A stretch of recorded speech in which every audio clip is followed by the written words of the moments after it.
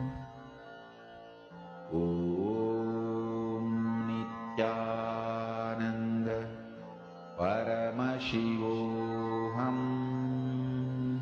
Actually, right now, you will be able to start seeing from digital, like if you're able to identify the hidden in your inner space, you're able to start going into detail of what exactly another person is about, and you will be able to tell all the details that you're seeing. Very, very beautiful process, and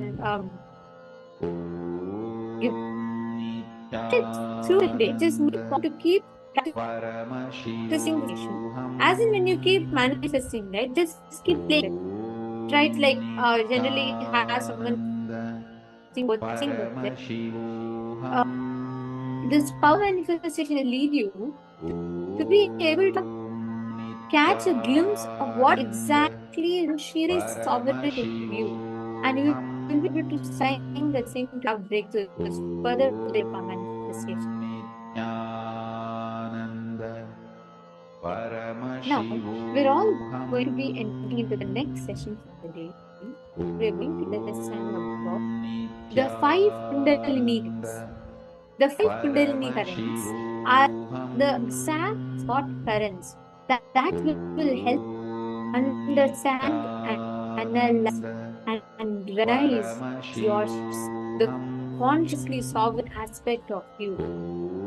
There's a unique revelation that Swamiji is given, each of which will help identify what your true potential is. What does it mean to manifest sovereignty?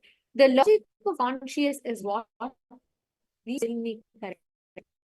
reveals. So now all listen to Swami on the Kundalini currents, the Kundalini currents. And I request each of you to make note and please share by the next session all clips that you are getting question.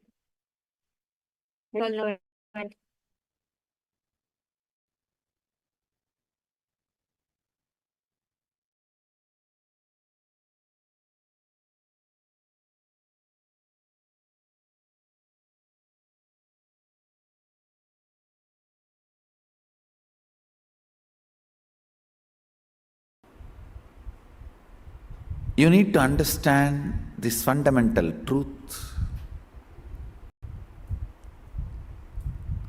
In all the levels, first person, second person, third person. I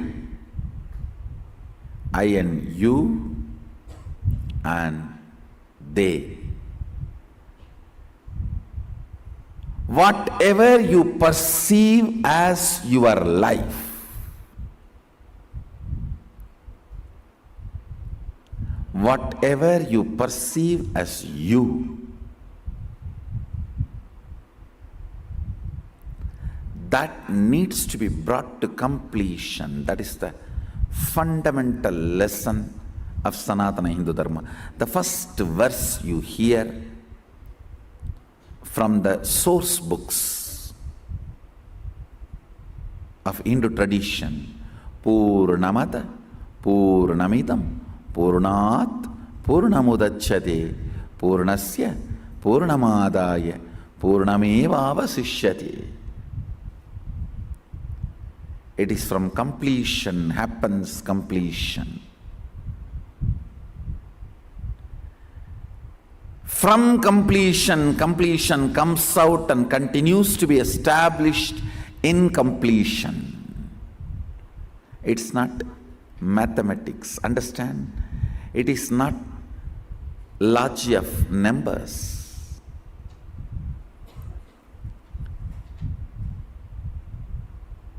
Each field works with a different logic.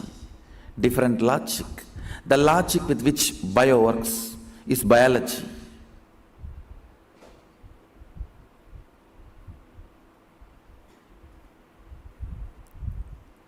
Each field has its own logic. This verse is logic of cosmos. logic of existence. In the space of completion, completion is established. From the space of completion, completion manifests. When the completion is established in the space of completion, completion remains as completion.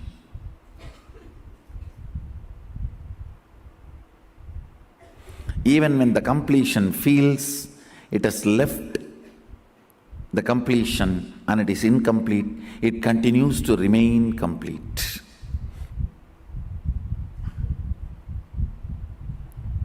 It's the logic of consciousness, logic of the cosmos. Today you will understand how the logic of the consciousness need to apply to you.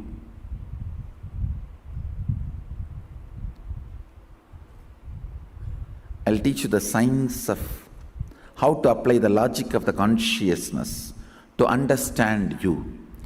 As long as you apply the biology or psychology, you cannot understand you. Patanjali's Yoga Sutras, 162nd Sutra, in 3rd chapter, 56th verse. Transition to superconsciousness. Subject is transition to superconsciousness. Let me enter into the sutra. Sattva Purushayo Suddhihi Samye Kaivalyam.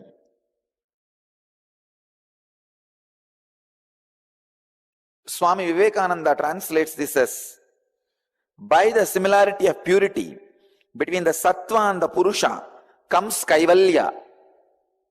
Swami Prabhavananda translates as, perfection is attained when the mind becomes as pure as Atman itself.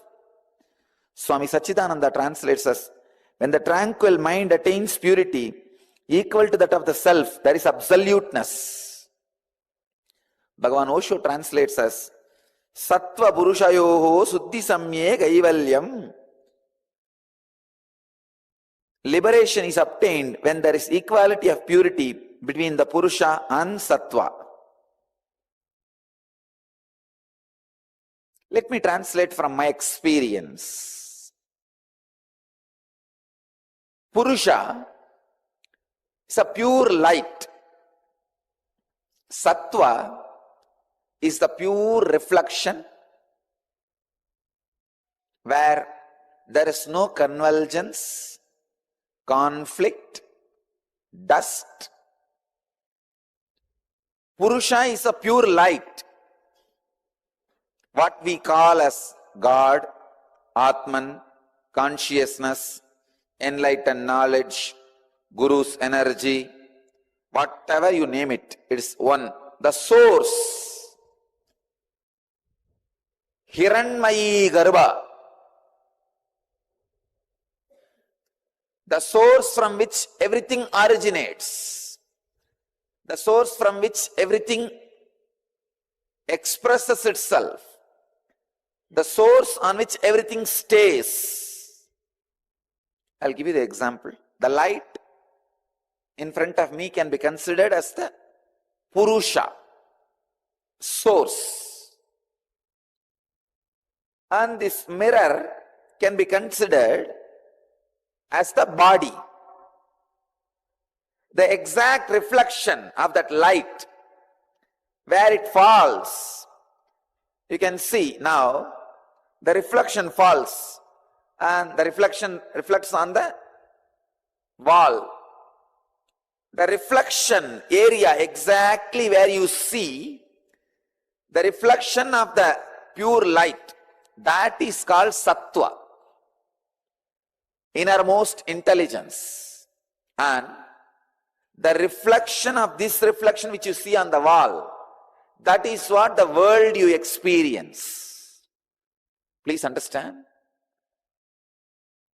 This is Purusha, God, the pure light. Self-effulgent, Sutta Swayam Prakasa Jyoti.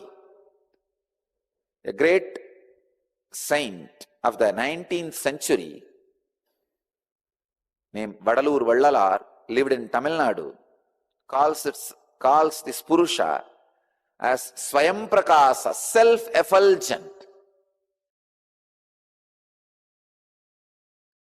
pure light, pure grace. The light is the soul, Purusha. This reflection is Sattva. This mirror is the body, and the reflection, when it falls on the wall, that is called world, and the wall is nature, Prakriti. If there is a small disturbance in the mirror, means broken or dust, impure, the reflection, Sattva, will not be proper. Now, if the reflection is not proper, Sattva is not proper, you will never be able to experience the source. Enlightenment means this deflected reflection, instead of falling on the wall, if it falls back on the light source, it is enlightenment. Understand? This is the body, that is the Atman. The reflection, exact reflection spot is Sattva. Now you can see that light is falling on the wall, the deflected reflection. It falls on the wall. Now this mirror, it is in ignorance. But slowly that guy is trying to move, becoming ashramite, and slowly becoming closer. Now he is enlightened. Even with a little bit of dust, a master can make deflection to make fall on the source.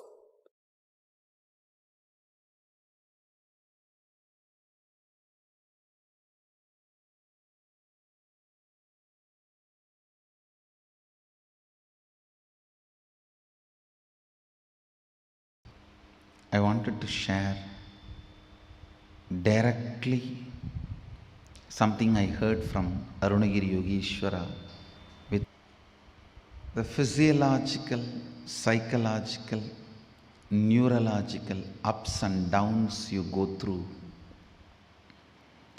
perceptions and experiences you have is not you. The real intention you carry about what you want to become, that is you. Listen carefully. Whatever intention you have that you want to become, that is you. Other than that, any psychological, physiological, neurological experience, perception you go through is not you. If you feel depressed about your body and your mind and about yourself, or if you feel excited, elated about your body, your mind and about you, whether depression or excitement, nothing is you. Nothing is you. When Arunagiri Yogeshwara shared these words with me, the way it entered into my system, the way it became part of my cognition, the way it became part of my reality. From that day, never physiological, psychological, neurological ups and downs can bind me in any way. Meditate. Don't think it will take a lot of time to realize this truth. No. I did not put all my self-effort and realize this truth. I got it as gift. So I commit with you guys. I'll give it as a gift to all of you.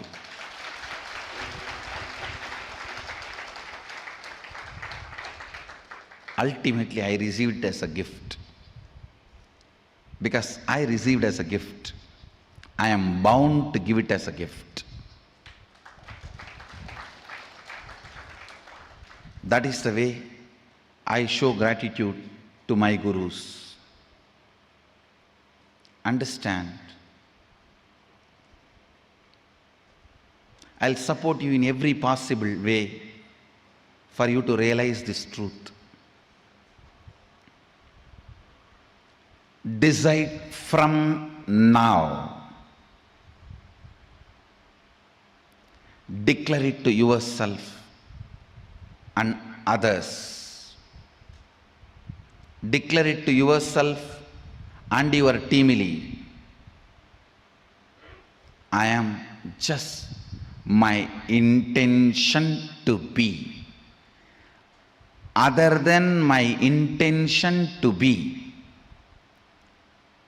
no other experience, psychological, physiological, neurological, whether my experience, I have body, I don't have body, or the life is a blessing or life is a curse, or excited about my identity or depressed about my identity, that is not me. That cannot touch my intention of what I want to be, because my intention is living, but the physiological, psychological, neurological effects are non-living entities. Non-living cannot bring suffering, cannot affect something which is living. Non-living cannot affect something which is living. Declare your intention of what you want to be. Other than that, no other physiological, psychological, neurological experience is real for you.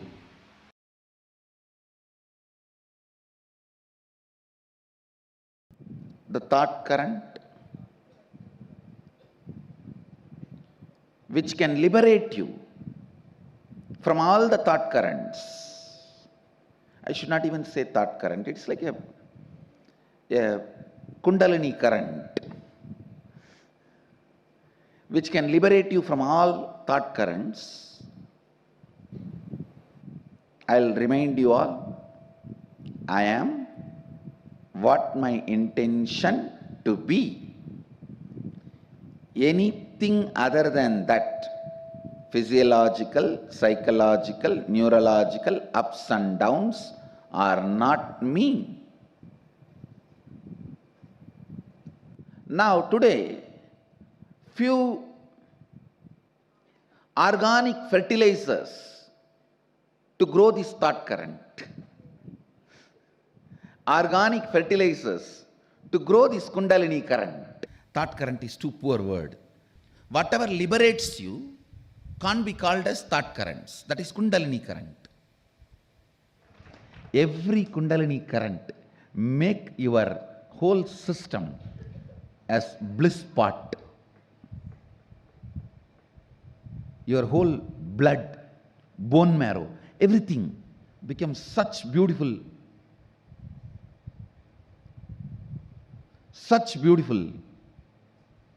bliss overflow. What you strongly believe inside you as your fundamental right.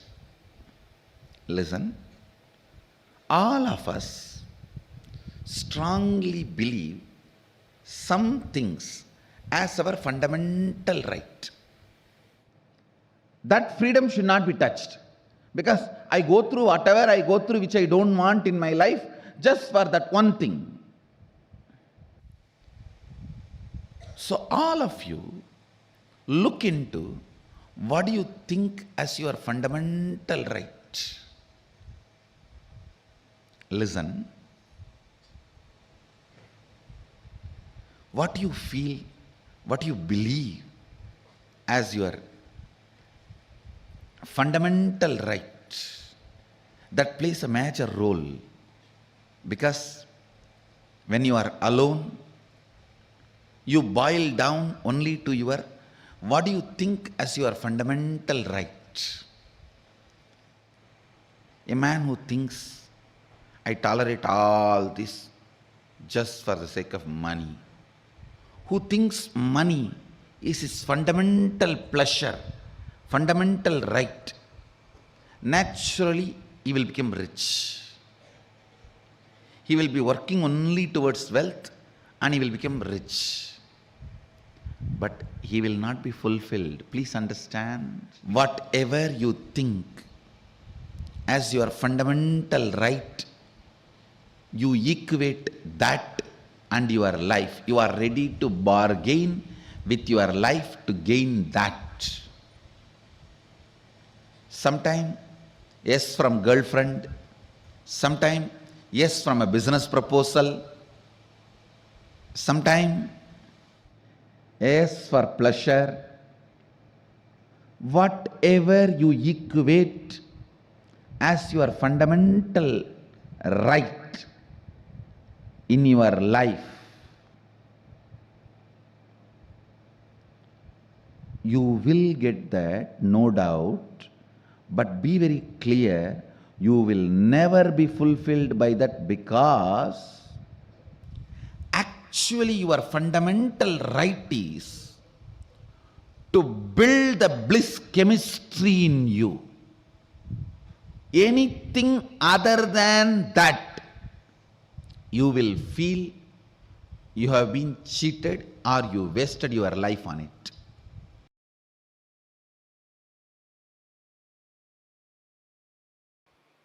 I'll just connect and tell you clearly.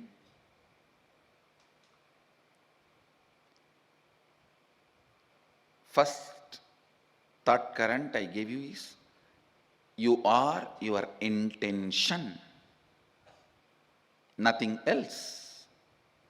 Neither physiological nor psychological or neurological experiences are you. You are beyond all of that.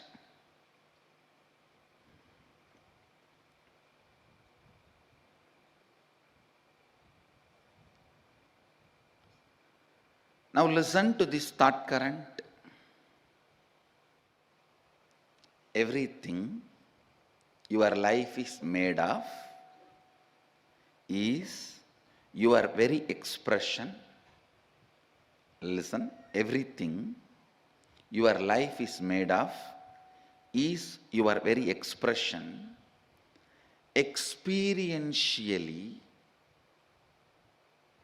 playing with them, changing them, altering them, manipulating them is powers, siddhis. Understanding, no need to play with any of this, you are beyond, and going beyond is enlightenment. Listen now. Listen now. Now what I said is pure science. Mahadeva gives a very powerful practical methodology to experientially realize this statement. The statement which I uttered now is a sutra, pure science. Whatever you see in your life, including the walls of this hall and me sitting in front of you, this throne, your chair, the people sitting around you, everything is made of a material which is from inside you.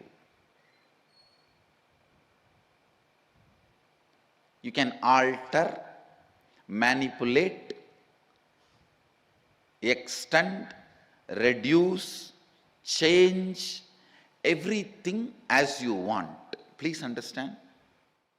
Everything you see in your life is made out of a stuff which comes from your very self.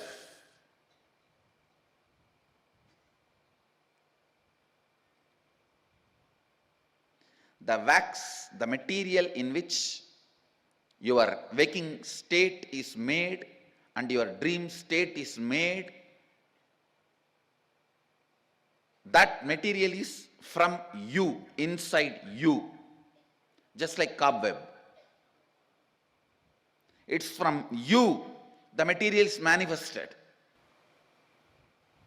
Now play with this thought current, this Kundalini thought current.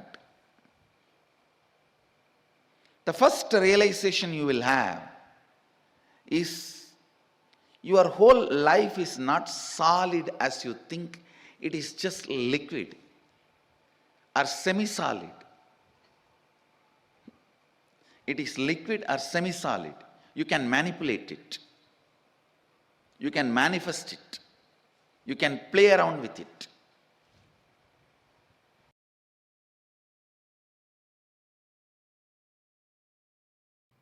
All the physiological, psychological, neurological ups and downs are not you, but the space in which they are happening is you, because all of them remind you your source. All of them remind you to get back to your source. That is the only solution. Understand? One beauty of this universe is it will not let you rest till you rest in Sadashiva. It will not let you rest. Run anywhere you want. It's very important to understand what is not you and what is you. I am not saying even now your physiological, psychological, neurological ups and downs are you. No. The space where that is happening is you.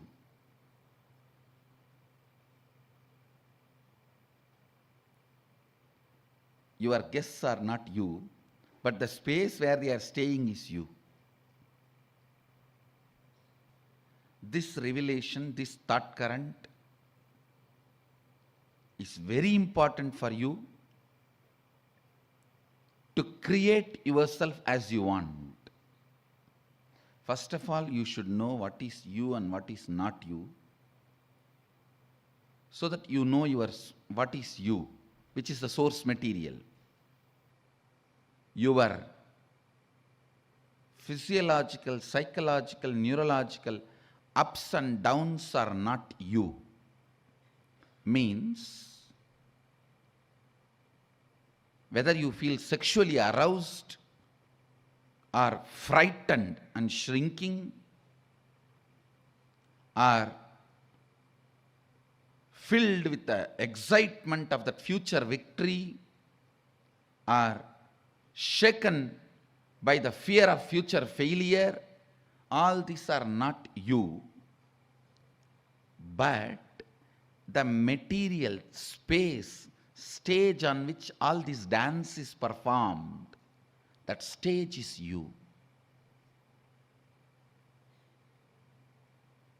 The muscles on which this memory dances is you. The biology on which this biomemory jumps is you. then you should know, why are you allowing this stupid biomemory and stupid muscle memory in your biology and your muscles? Because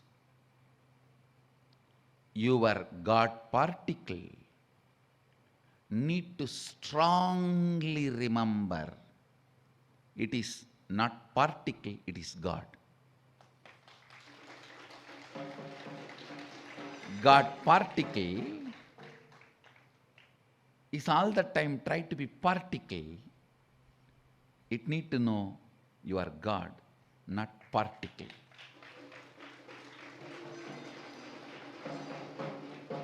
Understand the stage, the space where the neurological, physiological, psychological ups and downs happen. The stage, the space is you. Purpose is to remind your space of God. Please listen. You are not God particle, you are God.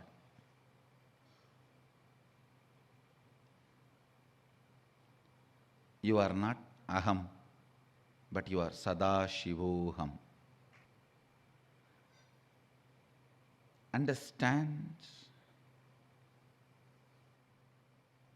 Knowing this thought current is opening your inner guru to yourself. The moment you wake up, you may not need the alarm clock.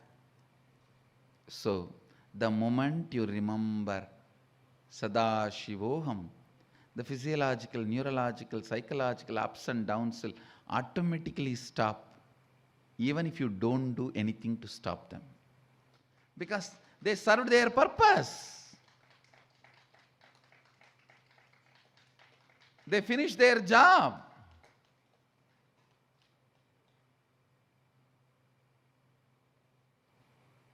Every fear stroke comes with a message. Remember you. Every desire comes with a message. Get back to you. Internalizing this thought current will put you in perpetual completion, Sahaja Samadhi.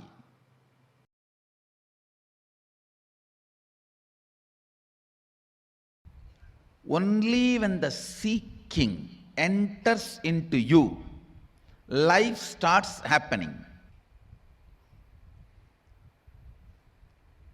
I am seeing many people discuss, express in such a way, they think the lifestyle of seeking is an alternative lifestyle. No. No. It is not alternative lifestyle, it is native lifestyle.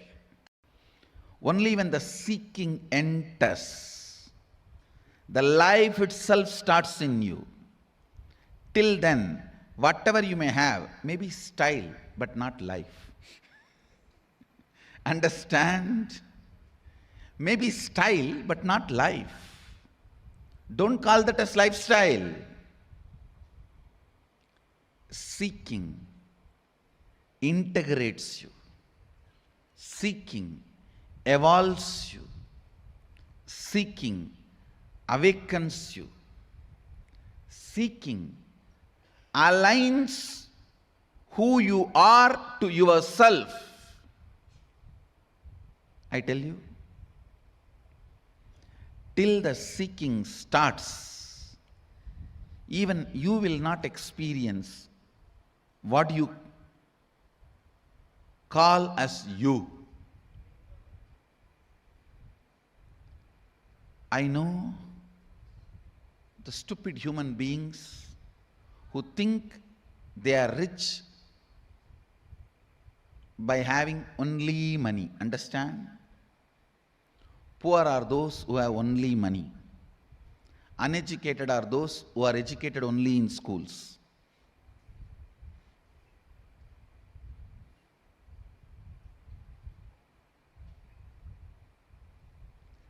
seeking sets the right standard, right expectation about life.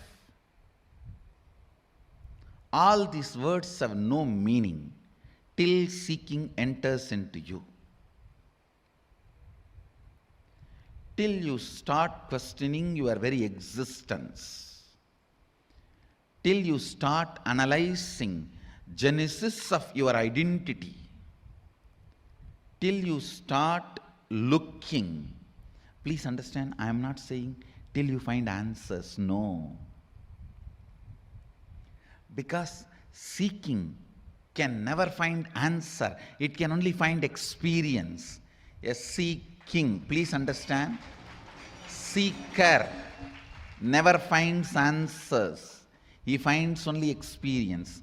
Seeking actually awakens the seeker to his original state.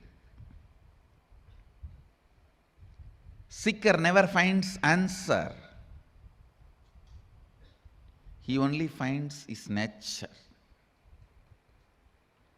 Sadashivatva.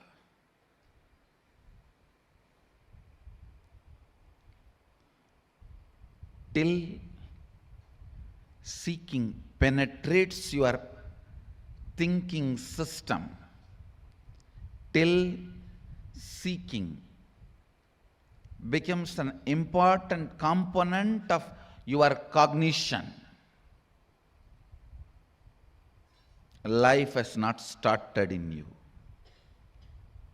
Life starts when seeking becomes your cognition. When the seeking becomes your cognition, everything becomes sweet. Thinking, feeling, working, living, loving, caring, even fighting. Now everything becomes juicy. Because you have a purpose, you have a reason, you are needed. Truth of the life, sacred secret of the life, the Satya of Sadashiva,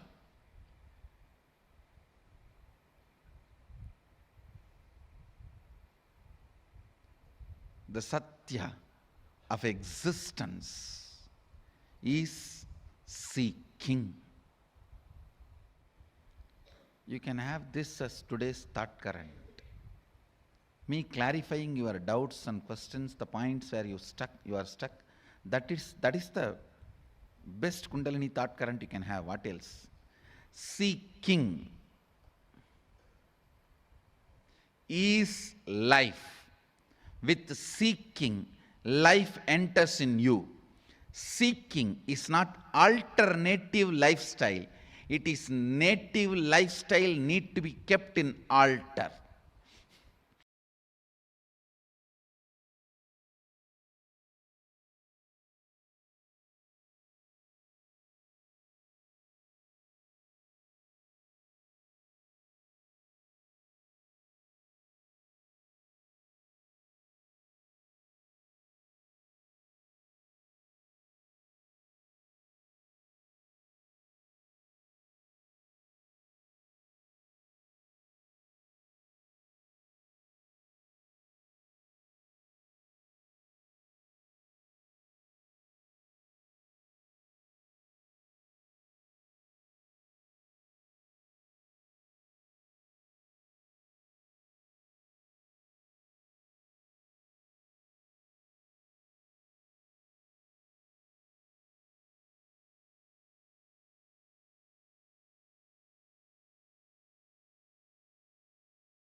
Nityanandam.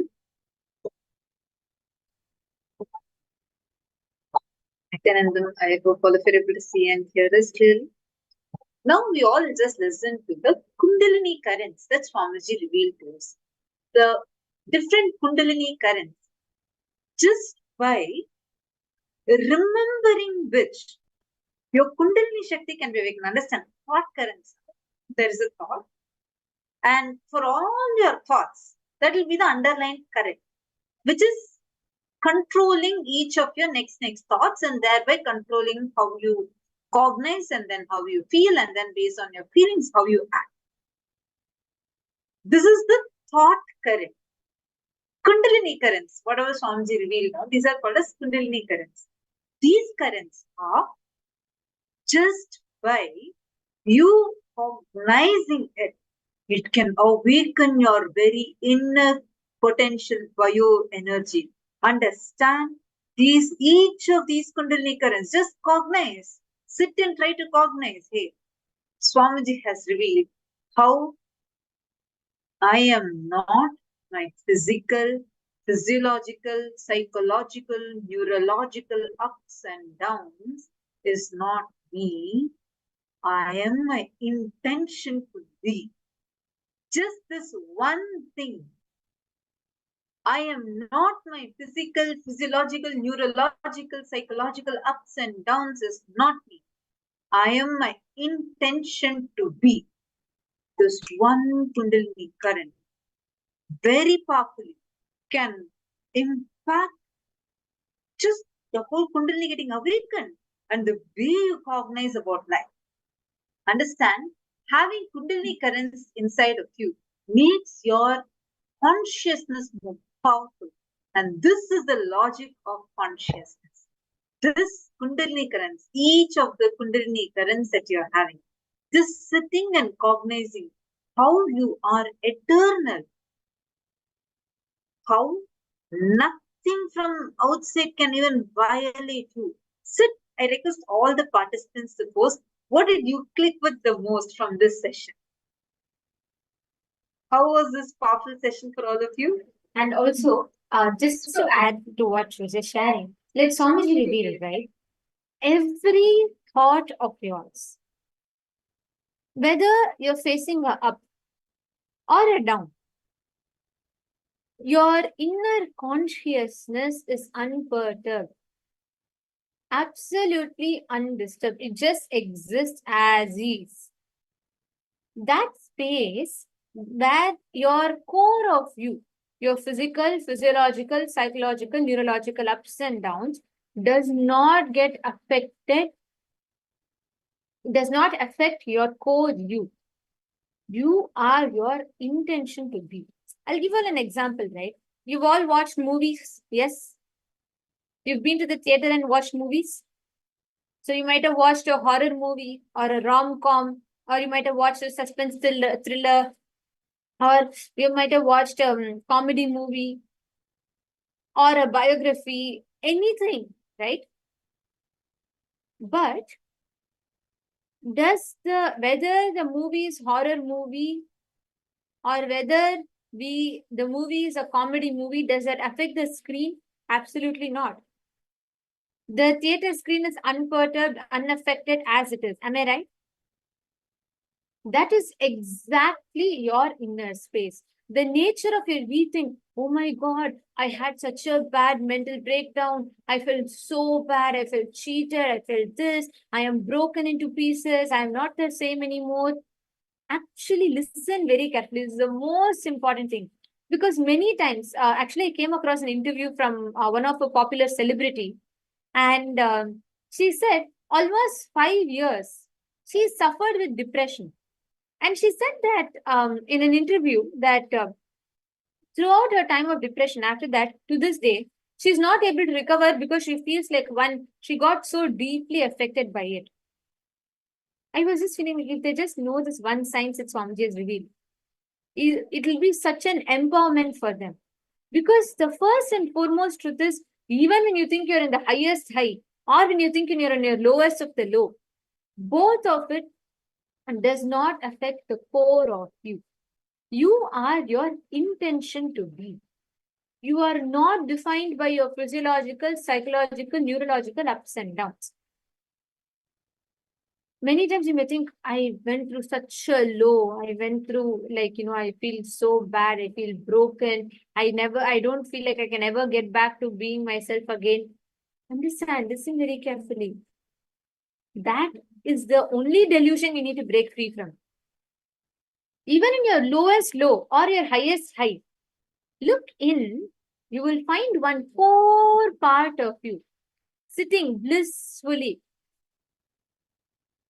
absolutely unperturbed, undisturbed from any of the situations. That part of you, that core part of you is your consciousness. See, now all the participants that are here sitting with us, declare this. Make this as your powerful Kundalini current. Just declare. You are not. First, write down what is it that you want to be. Spend a few minutes and write down. Do not just write saying, I am Paramashiva or I am Swamiji. Don't just write one word because, see, the moment you say I am Swamiji, Swamiji is manifesting through me. It is like you have a particular understanding of it, right? You need to elaborate on that. Sit and write down elaborately what is it that you intend to be. When Arunagiri Yogeshwara asked Swamiji, like so powerfully Swamiji said, right? Swamiji was a small boy. He just put his hands on his hips like this and said, I want to be a sannyas. See, understand, you are not your physical, physiological, psychological, neurological ups and downs. You are your intention to be. Whatever you intend, you can manifest that. Just right now, declare powerfully what exactly you want to be. Take a few minutes and just write this down, elaborate it. Clearly set your intention. Let us start.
Hope all of you have set the intention. What exactly you want to be. Have all of you written down in detail? Now, you should write it in detail. That's the most important thing. You should not just write down as one word or two words, but you should instead write it down in detail, elaborately. How many of you have finished this? Great. Wonderful. Now listen carefully. Here comes the most important part. Listen. The moment you were writing, how many of you had either self-doubt or your past failures coming in, or you felt physically, I won't be able to do all that. When I was young, I could have been like that. Now I'm too old. I can't be like that.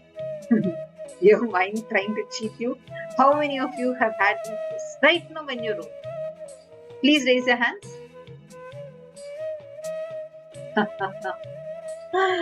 Okay, so now this self-doubt did creep in, this self-hatred did creep in, and all these ups and downs did come. But here is what you have as a strength. Your biggest strength is Swamiji. You have Swamiji in your life. Okay? Hold on to this Kundalini current in you right now. Sit straight.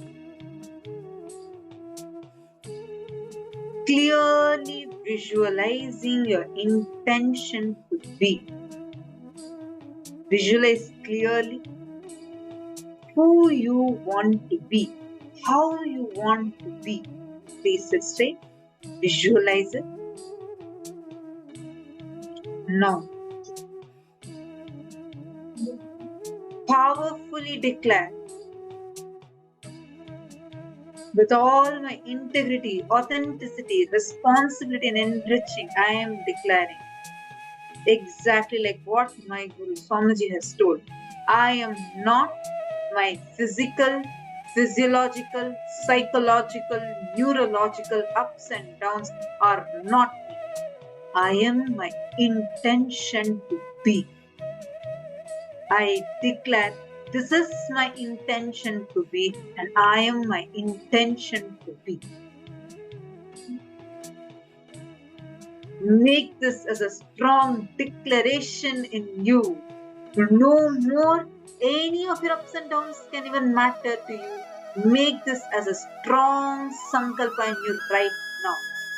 Visualize clearly. Any other doubt, anything else coming in, tell it, get out of my system. You have no place in me because you are not me. All my physical, physiological, psychological, neurological ups and downs are not.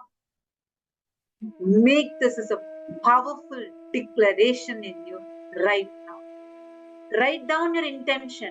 Go and keep it at the feet of Swamiji's Atma Murti right now. Make this as a declaration in you. You will see how just this one declaration will manifest powerfully in your life just by your declaration. How many of you feel that powerfulness, just declaring this? Understand, those ups and downs are not you. You are only the stage in which it happens, but that ups and downs is not you. Sit and make this as a declaration right now inside you.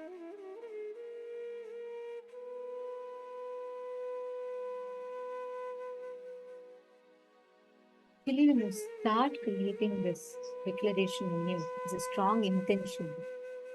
The moment you create, you will see any external ups and downs will not be able to influence or affect you anymore. Your decisions will not be based on the external ups or downs. And that is one of the best space to be in. Make this as a very powerful declaration in you. What you want to be, and each time when that comes in you, write down, when you set that intention, all the ups and downs that you go through. Right now, just decide and visualize the whole intention and actually see what are all the ups and downs that you're going through, what you want to be, and start observing the moment you decide. Like, for example, first thing, if you decide you want to manifest money, there's a part of you that convinces you it is not possible. It gives you all possible reasons to why it is not possible.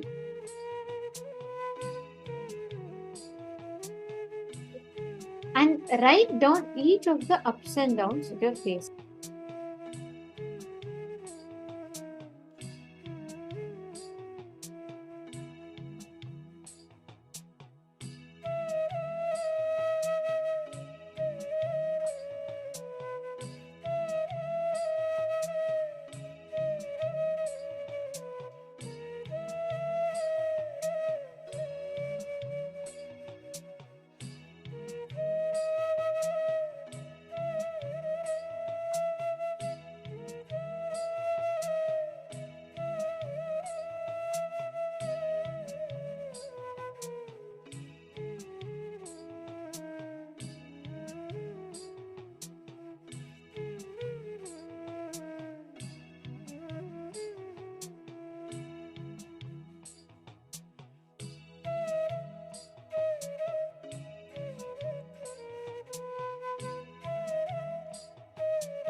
make this powerful declaration in you.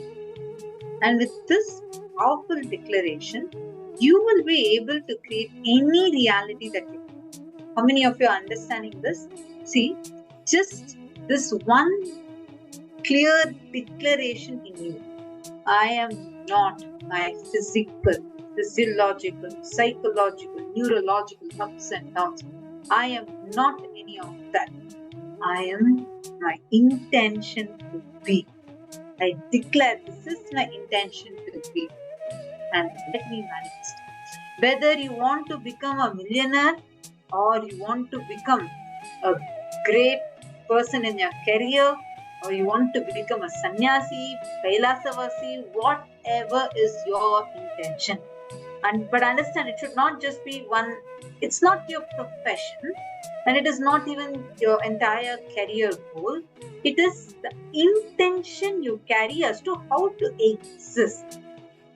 That intention, how you want to be, clearly define that, and really you will manifest that just with this one declaration.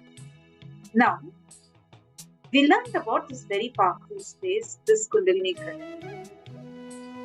Some of you had mentioned here earlier, right, about how even when making this declaration, not this declaration, but the moment you are writing, trying to set an intention, you are feeling like there is some self-doubt in you, there is some self-hatred inside of you, which is coming. Understand, you are way more powerful than that thought. There is something called as conscious sovereignty. How sovereign you are, it's called as Swatma Swatantra. This conscious sovereignty is the very purpose of each one of our lives, to experience that conscious sovereignty, to reclaim the conscious sovereignty in you, and understand this is the only way you can sail through this AI revolution that is happening right now. What is this conscious sovereignty? How can I reclaim my conscious sovereignty? We are now going to be listening to this revelation from Swamiji. Intensely listen, and right after the session, please share with us all the clicks you had, and any questions you have, feel free to post it and ask us. Let's now listen to the revelation from Swamiji.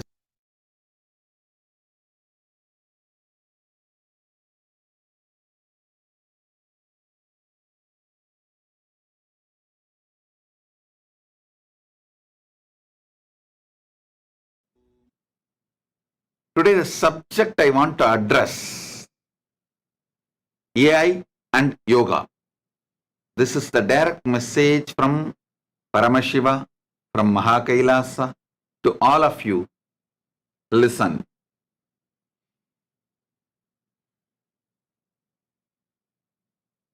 AI is going to take over the world. Be very clear. Nobody would have expected the social media will take over the world. Please understand. The good things that social media offers,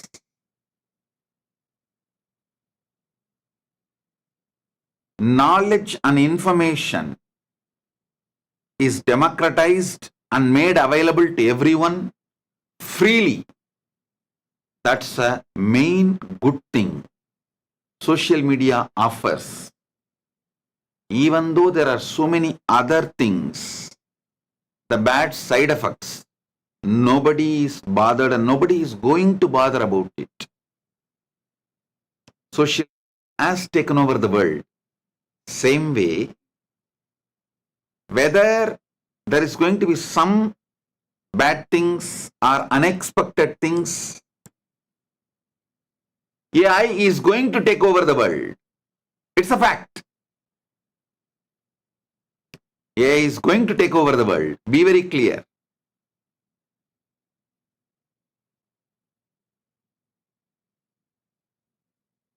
If you want powerful future in the AI world, if you want A powerful future in the AI world. If you want to have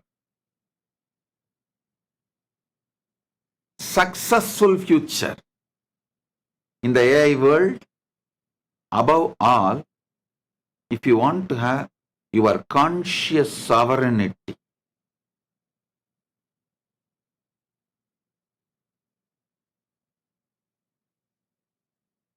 decide for yoga. Listen. Few important truths from Paramashiva, directly from Mahakailasa. Listen. The consciousness you feel inside you, that you exist. The experience of yourself, the individual self. In Sanskrit, we use the word Pratyagatma Chaitanya Jakratam. In English, I use the word conscious sovereignty, the independent intelligence you experience as your conscious sovereignty, your conscious existence. In Tamil, we use the word நான் என்று எப்போதும் உங்களுக்குள் இருக்கும் ஆத்மஸ்புரணம். நான் என்று உங்களுக்குள் நிறைந்து இருக்கும் ஆத்மஸ்புரணம். இந்த உடலை தாண்டி, மனதை தாண்டி, உங்கள் உயிராக உங்களுக்குள் நிறைந்திருக்கும் ஆத்மஸ்புரணம். In Sanskrit, we use the word Pratyagatma Chaitanya Jakratam. In English, conscious sovereignty, your independent intelligence. In Tamil, அகம் என்று உங்களுக்குள் நான் என்கின்ற உணர்வாக ஊற்றெடுக்கின்ற, அகம் ஸ்புரணமாக இருக்கின்ற ஆத்மஸ்புரணம். Listen. This very individual experience of you, about you, manifests from Paramashiva. Paramashiva is the source, foundation, base, source material of your individual existence.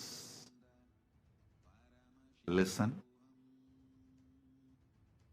Your Atmaspurana is centered on Paramashiva's Paramatma Spurana.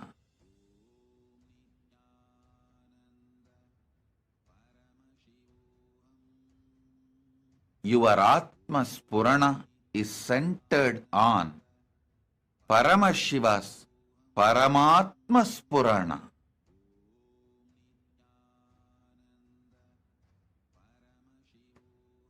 Listen very carefully.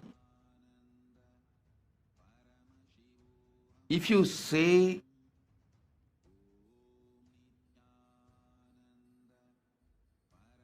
Shivaya Nama, it becomes duality, Dvandva, Dvaita. Shiva is separate, you are separate, you are surrendering to Shiva. That is the exact meaning of Shivaya Nama. You surrender to Shiva. You surrender I and mine to Shiva. So, the attitude is, you are separate, Shiva is separate, and you surrender yourself to Shiva. If you say Shivoham, you are Shiva, again, it is the attitude, bhava of Advaita. It's called Advaita Bhava, meditating as you are Shiva. Even in that subtle, deep down, in your inner space, you feel there is something called Shiva, there is something called you, and that you is one with Shiva. Paramashiva's direct message from Kailasa. Listen.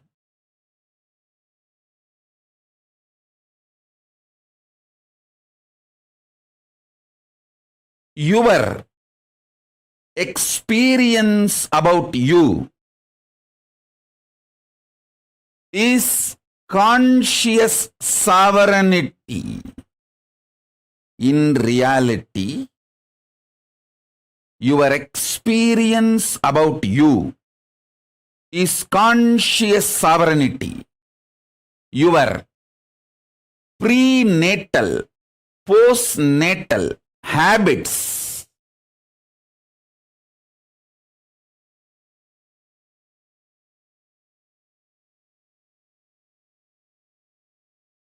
listen intensely.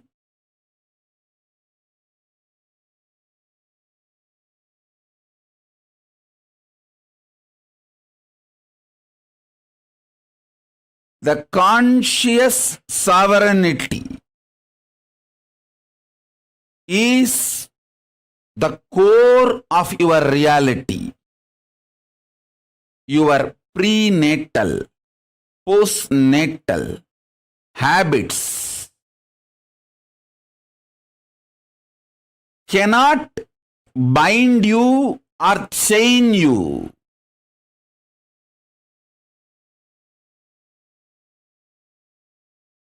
Prenatal habits are called karmas. Postnatal habits are called patterns. Both together can be called as mind. Mind which chains you, binds you with your prenatal, postnatal patterns, habits, attitudes, karmas cannot bind you in reality. Listen.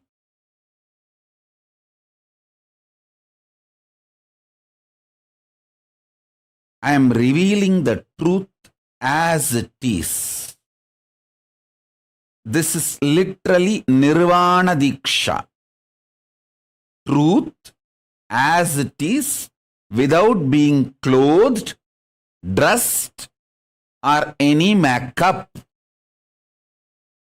Raw, straight, wild, real truth as it is. Your conscious sovereignty is your reality. Your prenatal patterns and habits and karmas, postnatal patterns and habits and karmas, nothing can actually bind you. Nothing can actually chain you. Understand?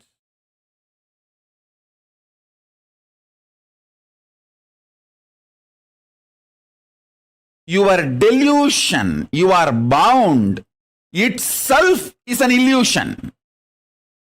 Let me explain conscious sovereignty. Conscious sovereignty means I know I am consciousness I manifested this body, this life, and I am going to be working on exhausting any bondage, chains put on me in the form of obsessive, compulsive behavior patterns, reactionary patterns, any other bondage put on me, I will exhaust those karmas and break from those bondages. I will be ferocious and break those patterns and liberate myself, manifest powers, and reclaim my conscious sovereignty. This is my life. How many ever births I take, I know this is my life. Having this clarity, and whether you are facing a headache or headache giver or worst thing you think in your life. For some people, poverty is the worst thing. They're ready to die, but they don't want to live in poverty. For some people, death is the worst thing. They are ready to go through anything, but they don't want death. For some people, loneliness is the worst thing. They're ready to go through anything, but they don't want loneliness. Listen.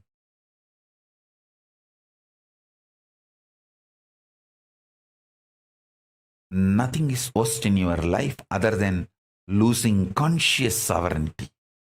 Even in the worst situations,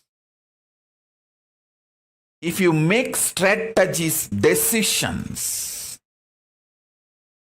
from your conscious sovereignty, you already started living enlightenment. Conscious sovereignty is too important.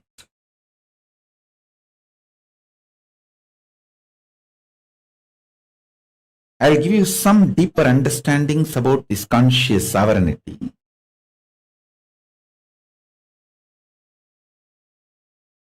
It is such highly matured, enlightening truth. Even if you understand, you will start manifesting. Say, declare you are Paramashiva, the ultimate conscious being. Even your self-doubt, self-hatred, self-denial, all these are part of your rejuvenation process. How Paramashiva has creation, sustenance, rejuvenation, delusion, liberation, all as part of him. Even you having self-doubt, self-denial, self-hatred is your own internal samhara, rejuvenation process, your own delusion and liberation unit. So that is also very much part of your Paramashivatva. You don't need to be afraid of it. You forgetting your Paramashivatva and you remembering your Paramashivatva. You don't need to be afraid of any of this. You forgetting your Paramashivatva is you putting yourself in delusion. You remembering your Paramashiva is you liberating yourself. So you don't need to be afraid of your delusion, your liberation. Listen.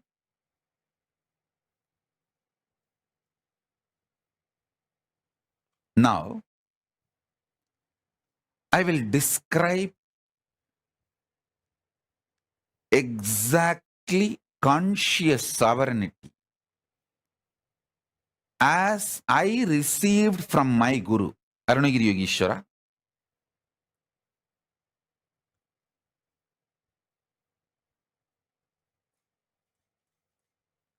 Listen intensely.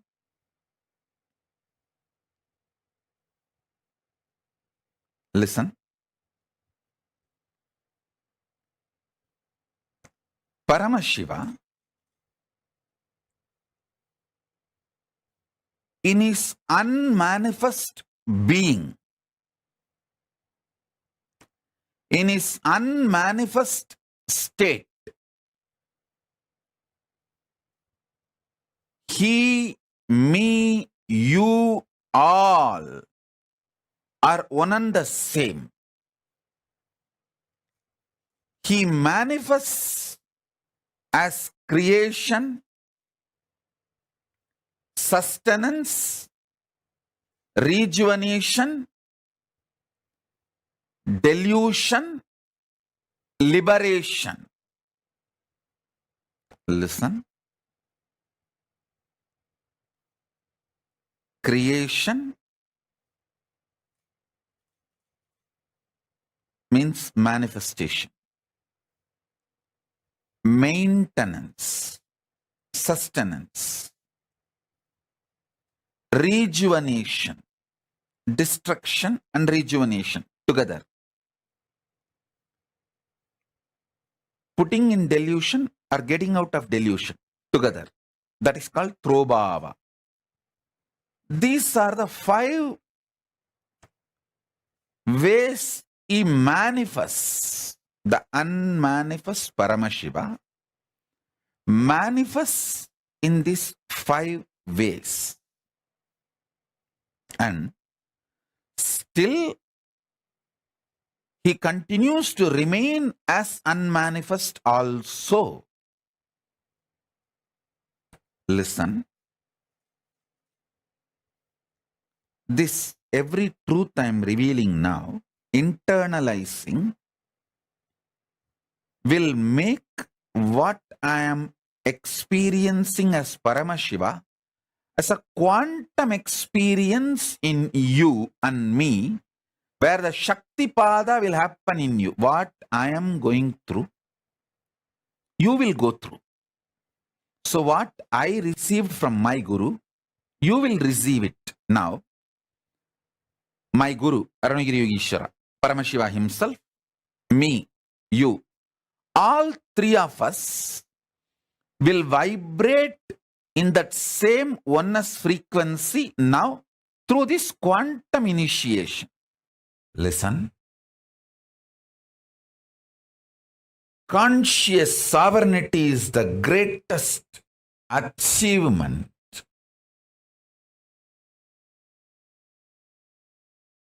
Human beings should achieve. Conscious sovereignty is the goal of life, purpose of life,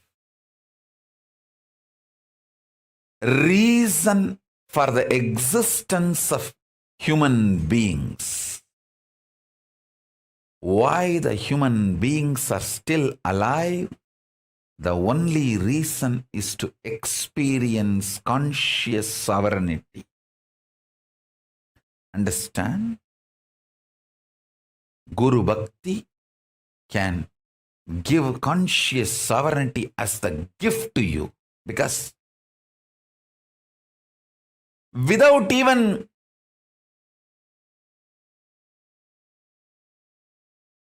you struggling, it can be given to you as a gift. Understand few things.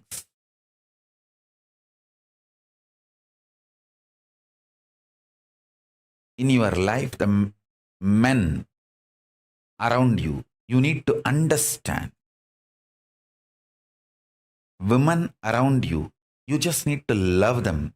If you try to understand women, you will be in mess. No. You just need to love them, support them, help them grow, manifest. Listen. Anything related to length, rationality, logic, try to understand. Anything related to breath,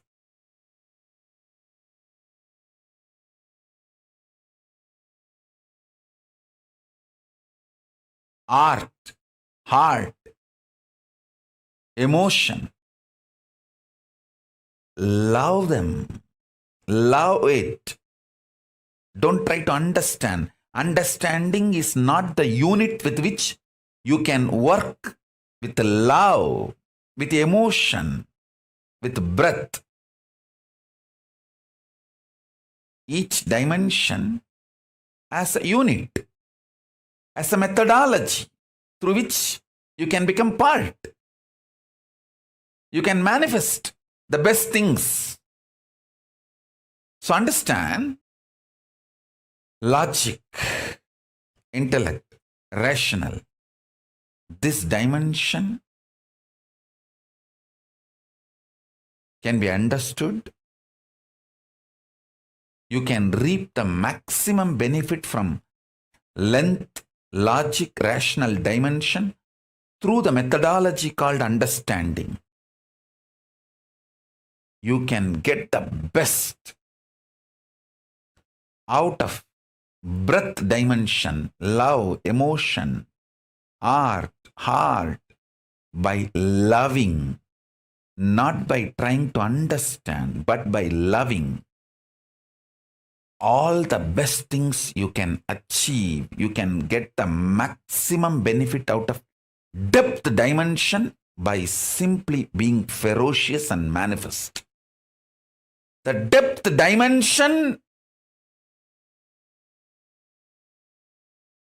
you can't reap the benefit of depth dimension through understanding or by loving. The depth dimension benefits you can reap only by being ferocious, powerful with you, and manifesting it. Now listen deeply.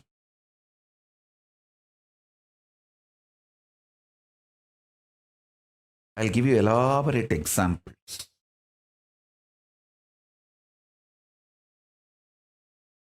Whole Hinduism is focused on human beings experiencing conscious sovereignty.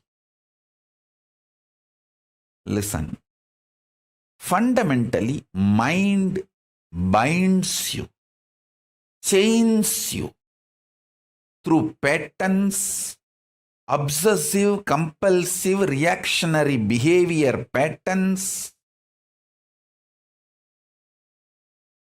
many other bondages, illusions, delusions. Mind binds you, chains you.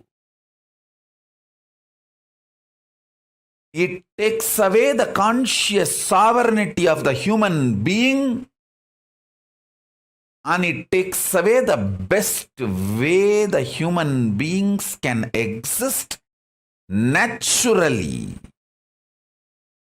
dharmically.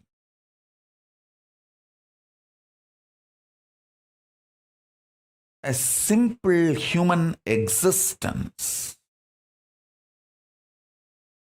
And the best things that simple human conscious existence can manifest, everything is hijacked, taken away, chained, bound by mind.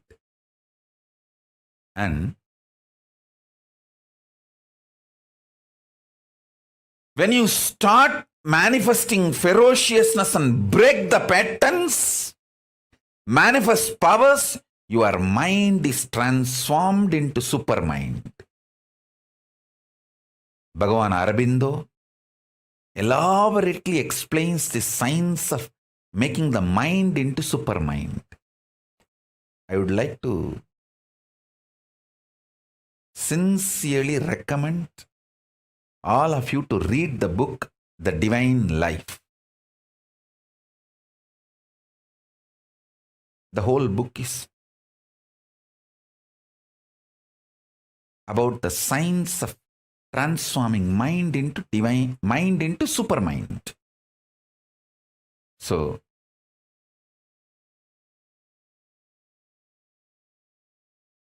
listen.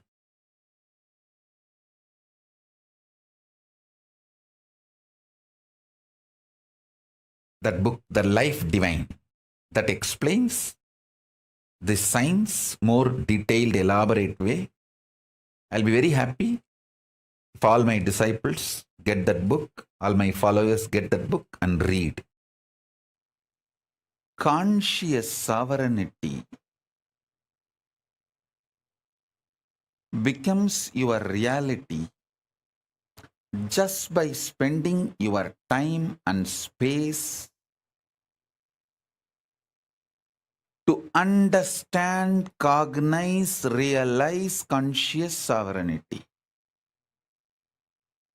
No other pre-qualification is required. Listen. You spent a lot of time and space in forgetting your conscious sovereign state.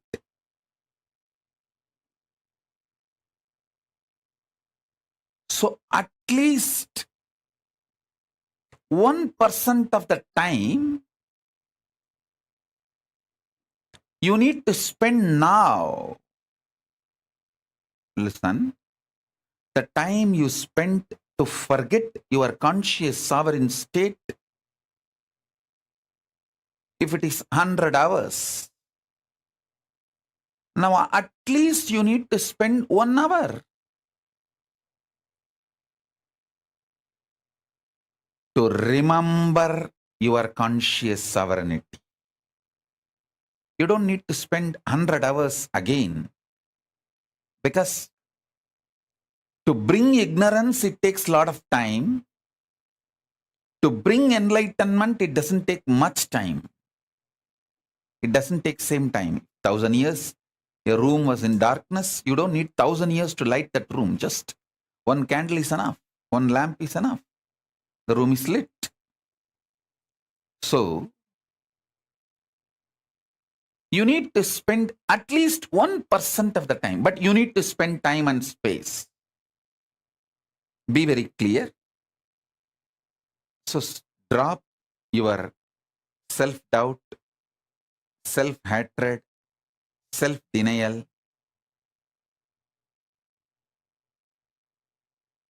Spend time and space with conscious sovereignty and power manifestation signs. You will simply manifest what you want. That's all is the ultimate truth. Having patience till your self-doubt, self-hatred, self-denial cracks, till your arrogance comes down, till your delusion leaves you, till the parasites leaves you and your system is detoxed, and you come down and settle down with your Paramashivatva, till that becomes your manifested reality. Not just perceived as experience, even manifested as powers.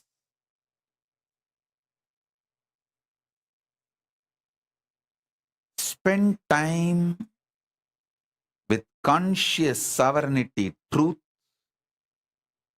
and Paramashivatva.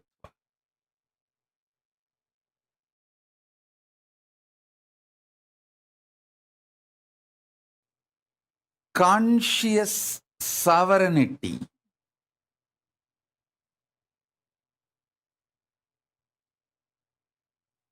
is manifested by you being and radiating your conscious sovereignty continuously.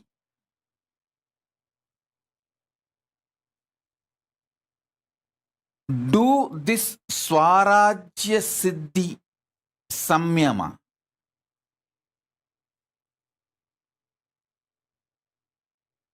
This is the Samyama to achieve conscious sovereignty. Listen. This Swarajya Siddhi Samyama means Samyama for the conscious sovereignty. I direct directly received from Raghupati Yogi and Isakki Swamigal. Isakki Swamigal, till the end of his life, he practiced this samyama. Raghupati Yogi taught me from the yogic angle. Isakki Swami gave me as a Shaktipada itself. Now, this is the message from Paramashiva. Listen very deeply. I'm going to initiate all of you. Do the Shaktipada and Shaktinipada of this samyama. This samyama has two layers. Swarajya Siddhi Samyama, Swarajya Shakti Samadhi. I'm going to initiate both the layers. So better all of you settle down. Listen. All of you listen intensely. I'll explain both the levels. Swarajya Siddhi, Swarajya Shakti. Swarajya Siddhi, listen. You are Paramashiva. Everyone with whom you are relating is Paramashiva. With this cognition, continuously, every thought raising in you should be from this cognition. Understand? Consciousness becoming your emotion, thought currents, words, retaining your sovereignty. Understand? Your consciousness, from that only your cognitions manifest. From your cognitions only your emotions manifest. From your emotions, your thought currents manifest. From your thought currents, your words come out. Through your words, you start acting. The words uttered inside or outside. That is the way your functioning starts. Your relationship, this whole psychodrama starts. So, listen carefully.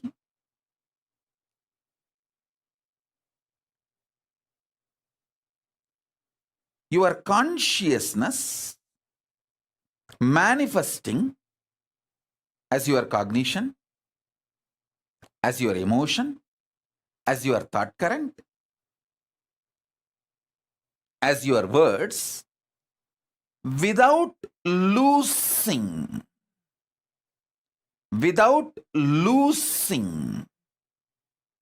your sovereignty. Then you achieve Swarajya Siddhi. Anyone in this world can start practicing it.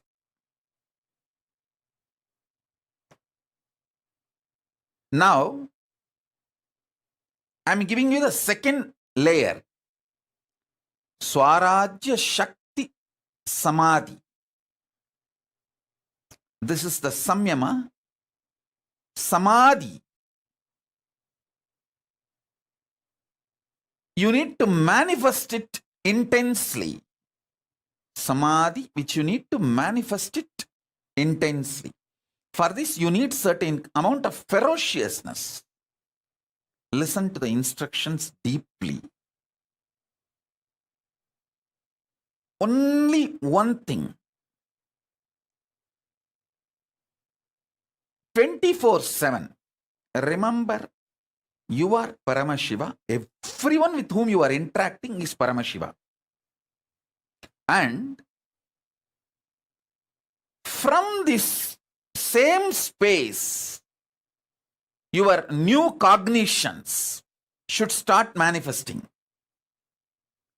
Your thought currents should start manifesting. Your ideas, emotions should start manifesting. Your words should start manifesting.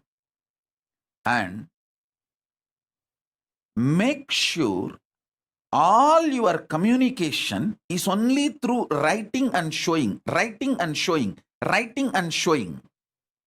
Because when you are not blabbering, all your verbalization is blabbering. When you are not talking blah, blah, blah, blah, blah, blah, blah, blah, you can retain the conscious sovereignty cognition. If you make your communication only through writing, you can always make sure, yes, I am from that space. I am here as Paramashiva, and here is this Paramashiva. So I am here to be ultimately integrated. No cheating, exploiting, no cunningness, strategic relationship, integrity to integrity, Paramashiva to Paramashiva, oneness to oneness. If there is a conflict, I will explain this, my conflict and insecurity and fears to this Paramashiva, knowing that this Paramashiva will not exploit me, will only support me in manifesting my Paramashivatva more and more. Listen, I am telling you, most of your deluded insecurities will melt down. All your delusional insecurities will melt down.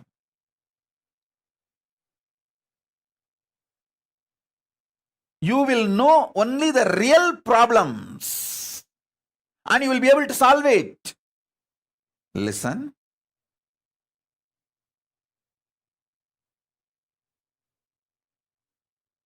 So even for the devotees, I am saying, see, in your office, you may not have convinced everyone about your spiritual path.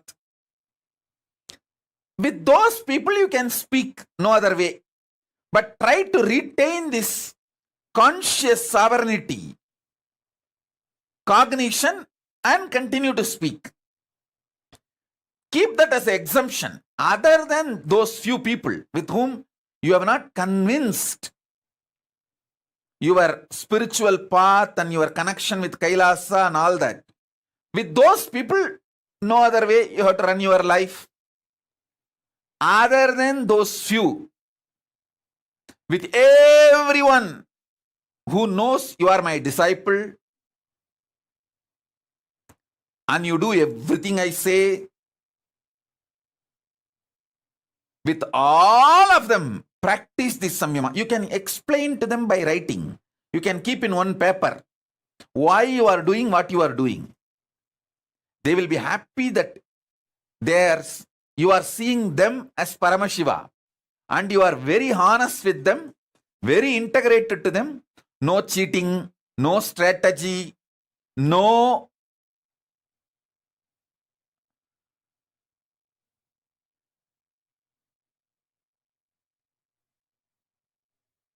cunningness.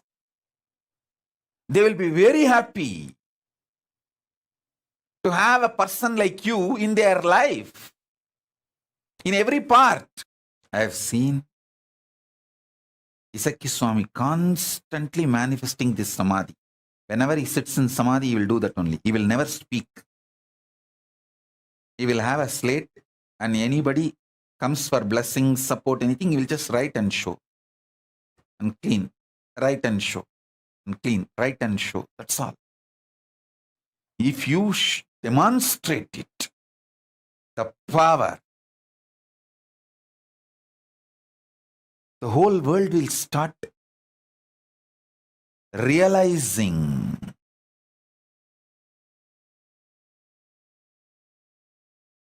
the power of Paramashiva's words. That is the best enriching you will do.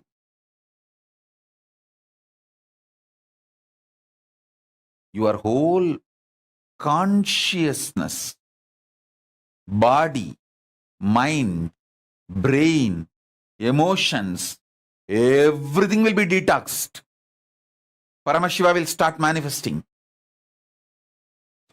Just this one samyama, this one samadhi. Listen carefully.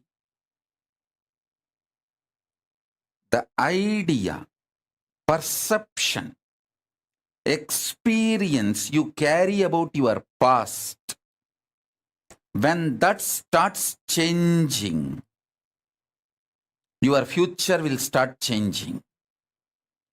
This samyama, Swarajya Shakti Samadhi Samyama, will make your idea about your past change. Your life will be detoxed so much.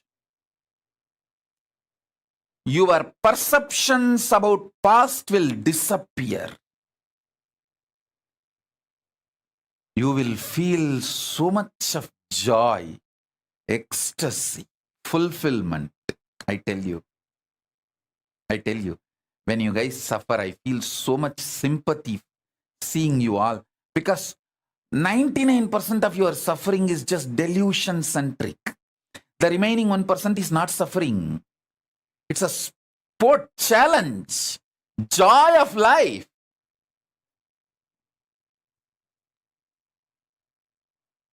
Ecstasy of life.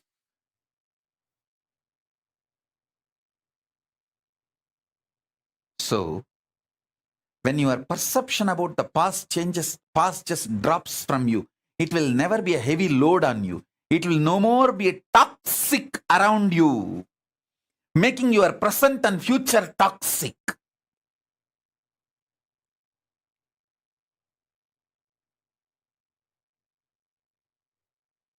So understand?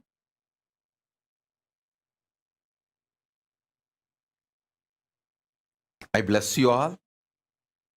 The whole load of your past be detoxed. All the load of the past be cleared. Let you all be detoxed. Let you all radiate Paramashivatva.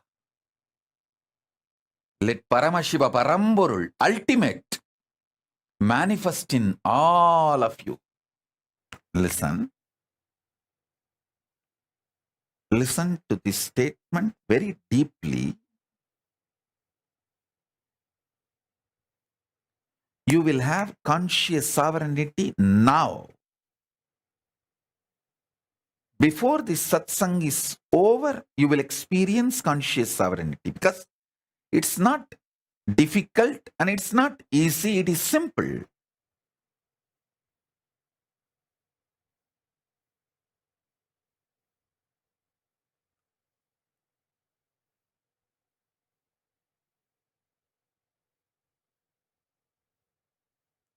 There are some pain points in you.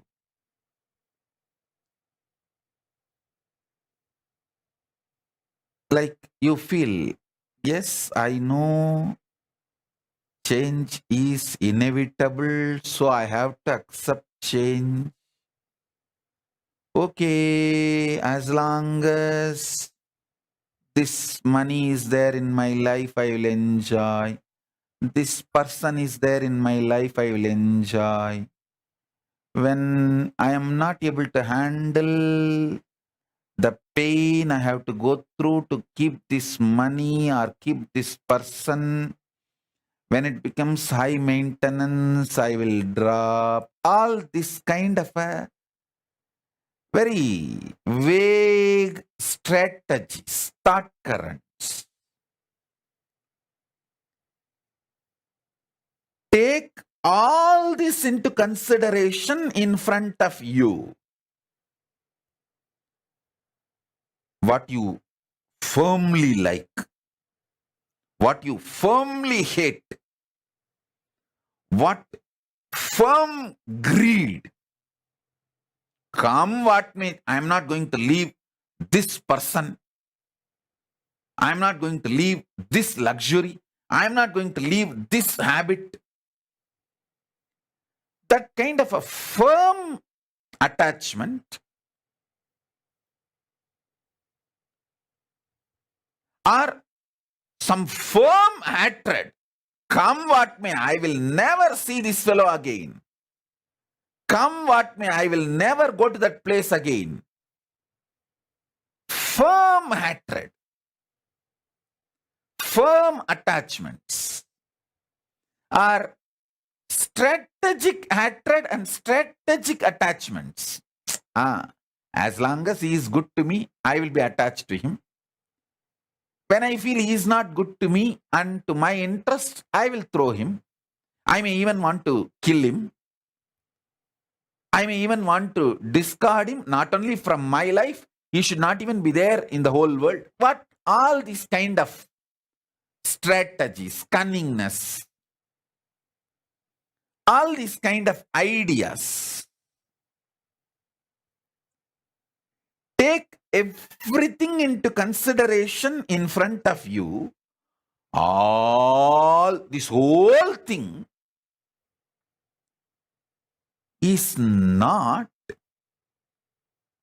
compulsion on you, and you don't need to feel they are all binds you or chains you. You, conscious sovereign being, is above all this. Listen. You, conscious sovereign being, is above all this. Good, bad, self-doubt, self-hatred, self-denial, virtues of enlightenment, tyaga, love, selfishness, different things, sometimes extreme opposite, paradoxical. Even those qualities, those kind of people, those kind of experiences, all that can coexist in you. That coexistence does not need to be contradicting your conscious sovereignty. Your conscious sovereignty is your identity, existence. Listen, sometimes you may cook, that does not mean you are a chef. Sometimes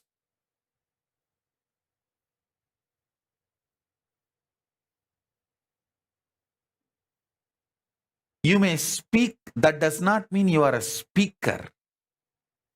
Sometimes you may administer, that does not mean you are an administrator. Sometimes you may manage, that does not mean you are a manager. All this is periphery existence of you.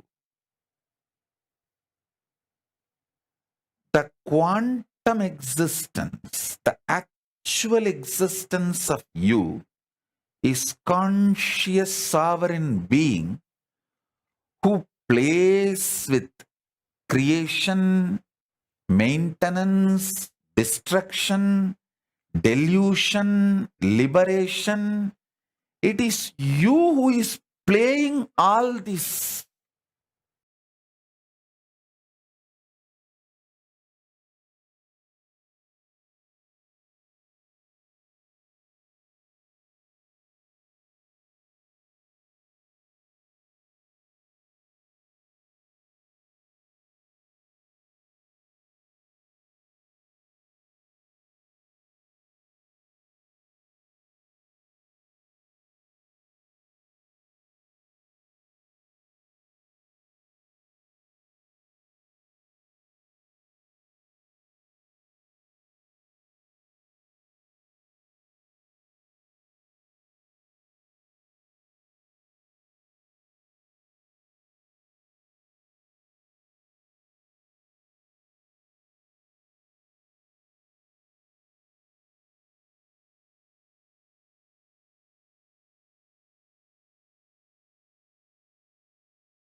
conscious sovereignty.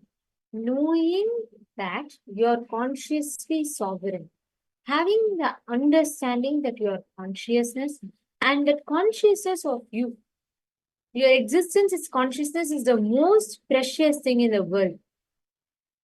And you are beyond all your prenatal, postnatal patterns that you create for yourself. The moment we define ourselves, right, we all think, okay, we have certain definitions that we carry about ourselves, right? Whether it's in terms of, it could be sometimes based on your talents, your capabilities, sometimes based on your financial ability. And we have so many definitions that we carry about ourselves. Swamiji very beautifully revealed all your prenatal, postnatal patterns. They are not you. You are consciously sovereign. Conscious sovereignty means cognizing that your consciousness and the most that experience as a consciousness is the most precious thing in the whole of existence, and you're beyond any pattern, be it prenatal or postnatal. You will see the whole flow of your life, every decision you make, all the way how you understand, how you cognize things, the fundamental itself changes.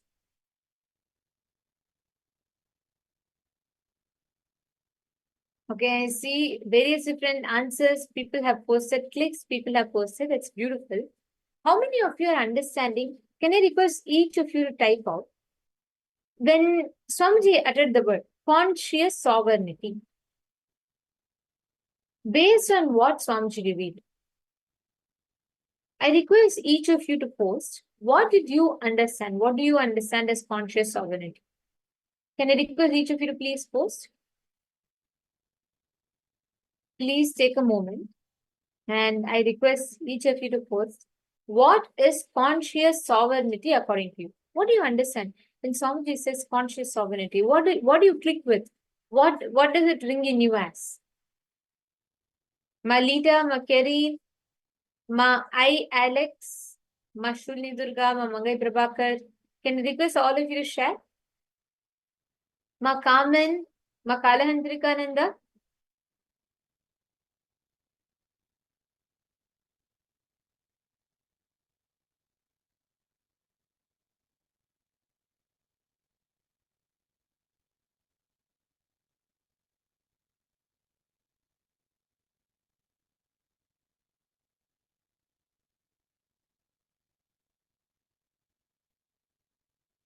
Okay, Ma Kamen, whatever you're understanding, you post that.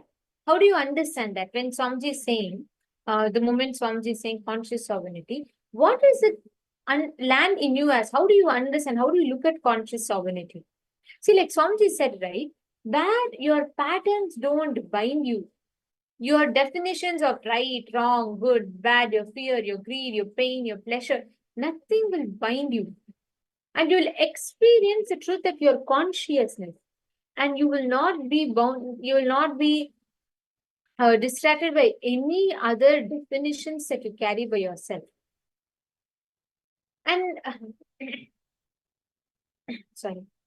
And like what Swamiji revealed, when you make all decisions based on dharma, not based on social comfort or material world, not based on any strategies.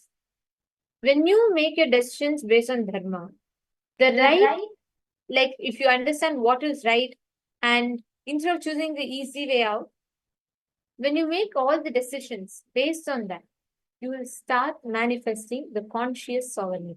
Actually, you will start seeing how all the decisions you make in your life will be as per the natural flow of life. First and foremost, like Swamiji said, understand your conscious sovereignty, even more powerful, your prenatal patterns or your postnatal patterns cannot bind you. Just this one understanding if you have. Just this one cognition about how your prenatal patterns. Prenatal patterns means there are certain patterns that come inside of you, not just from this birth, but even from your previous birth as well. Sometimes you feel like, I don't know, I'm not able to find this root of this pattern. It seems like forever I have been having this pattern. Such patterns may not be from this birth, but from previous birth. When you were in a different body, the patterns you carried might still be there with you. Understand, some patterns go very, very deep inside you. Those patterns remain inside of you and they keep again and again and again replaying in your life. Swami just told so powerfully. Your conscious sovereignty, the moment you reclaim your conscious sovereignty, you are so powerful, even more powerful, such that your prenatal patterns or your postnatal karmas both cannot bind you. Both cannot have power over you. You are consciously sovereign. You are having that most powerful consciousness inside you. Most of the times, whenever you celebrate your success, you celebrate something that you've achieved something. Whenever you celebrate that, you always tend to celebrate the cognitions, the patterns, the ideas that you celebrate at that time. It is mostly related to your skill sets, your achievements, your work.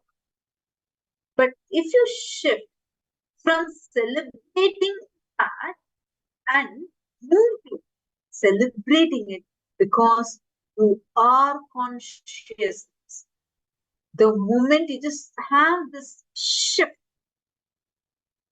understand AI, like Swamiji said, is really taking over the world. It has already started. The best way to prepare for this is strengthening your conscious sovereignty to choose what you want every day whenever you go to your social media. What happens? You open your social media and the news that you see, we usually think, no, I'm the one who's choosing which channel I want to watch. I'm the one who's choosing what kind of news I want to watch. No, your feed is not dictated by you. Rather, the algorithms dictate your cognitions by showing one set of videos continuously inside in your social media. Like, let's say you go and open your TikTok or you open your Instagram. One specific set of videos keep playing for you. What happens? When you keep watching that, your thinking is tuned, trained to think in that particular direction. Even then, you are not having that sovereignty. You are not the one who's deciding. Something else is deciding for you and keeping you under its control. When you strengthen your conscious sovereignty, you will be the one who is making the decision. That is what Swamiji said in the AI revolution. One of the most important things that you need to do, what does Swamiji say? What is one thing that you really need to strengthen? Let's see who's posting. What is that one thing that you need to really strengthen during this AI revolution? If you want to successfully sail through this, what is that one thing that you need to strengthen? Come on, Malita, Ashini Gujadar, Mangai Prabhakar, and Denise. Please post. What is that one thing? Swamiji said, if you want to successfully sail through this whole AI revolution that's happening, strengthen just this one. What is that one? Only one thing you need. Take a few minutes and quickly post.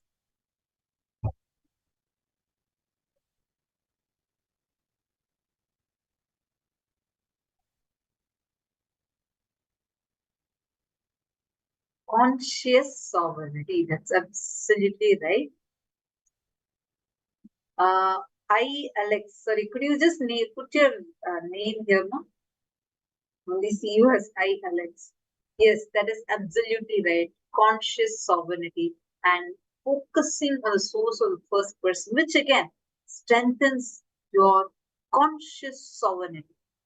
Ma Ashini, your possess willpower. I just want to tell you one thing. See, even if you strengthen your willpower, if you don't have the conscious sovereignty, you will be still running as a part of the rat race. It is like something else controls what your likes are, what your dislikes are, what kind of things you want to cherish, what kind of things you want to say no to. Something else is controlling, something else has a power over you. Instead, reclaim your conscious sovereignty. The moment you strengthen your conscious sovereignty, everything else will be under your control. You will be the one who will be deciding what you want to do. You will be the one who will be deciding. See, the way how you experience about you inside you is conscious of. In reality, what you are, that is conscious sovereignty. Your prenatal, postnatal habits and patterns, they cannot bind you. The prenatal patterns are called as karmas. The postnatal, the prenatal habits called as karmas. Postnatal habits are called as patterns. Both together is what Swamiji says is mind. The mind that chains you, binds you with your prenatal and postnatal patterns, habits, attitudes, karmas. In reality, it cannot bind you. It cannot have power over you. Just this one thing, conscious sovereignty, the moment you decide, you declare, Swamiji has revealed, I am Paramashiva. I am declaring conscious sovereignty. Suddenly you will see, you will be yourself, liberating yourself from all the delusions, everything else that you are stuck in. And you will become a supremely powerful being, which no one literally can ever shake you from that conscious sovereignty. How many of you are understanding?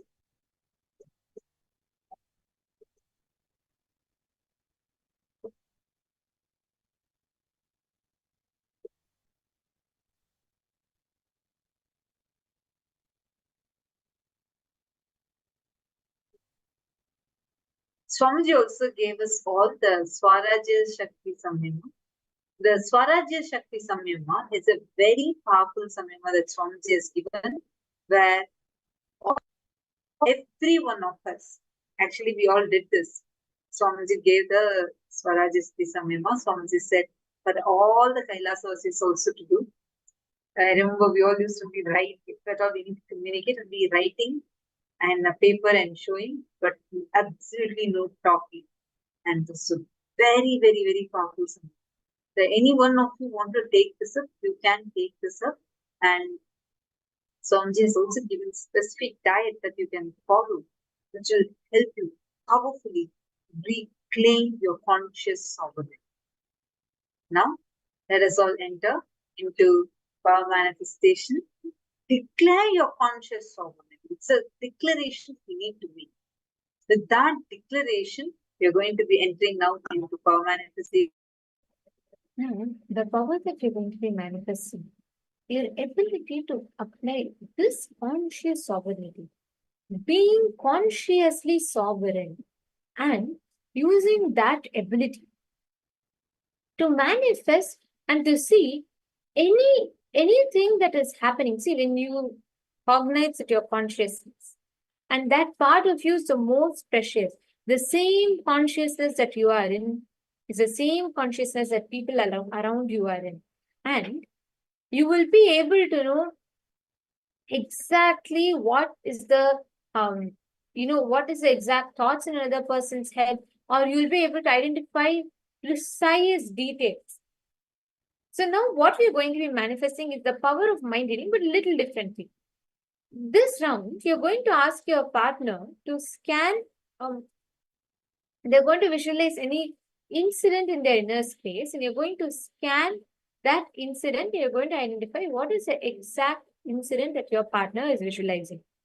It can be anything. They'll think of an incident and they'll write it down. It could be like their birthday party or a wedding ceremony, whichever it is.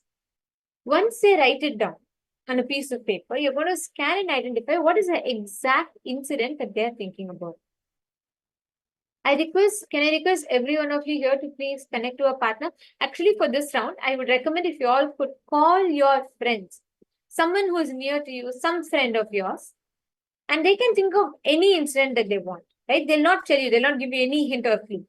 They're just going to write it down for themselves, and you're going to scan and identify the exact one that they're thinking about. Please start.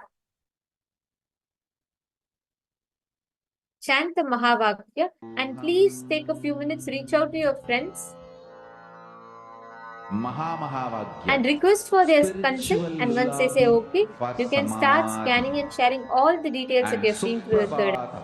Wake up call, wake up song for Paramashiva. This Mahavagya is spiritual lullaby for you to fall into samadhi. Suprabhatam, wake up song for Paramashiva to wake up in you. Just remember this one powerful cognition. This Mahavagya puts me in samadhi.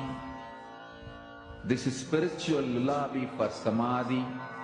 And Suprabhatam, wake up song for Paramashiva in me. For Paramashiva to manifest.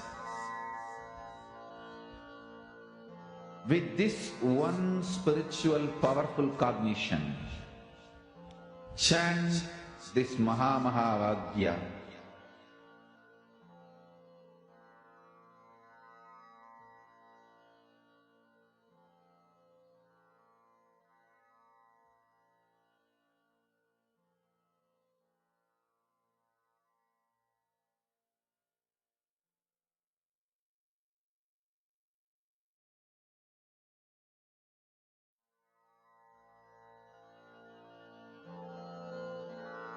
Mahavagya, spiritual lullaby for samadhi. And Suprabhatam, wake up call, wake up song for Paramashiva. For Paramashiva to manifest. With this one spiritual powerful cognition, chant this Mahavagya. Om Nityananda Paramashivoham. Om Nityananda Paramashivoham. Om Nityananda Paramashivoham. Om Nityananda Paramashivoham. Om Nityananda Paramashivoham. Om Nityananda Paramashivoham. Om Nityananda Paramashivoham. Om Nityananda Paramashivoham.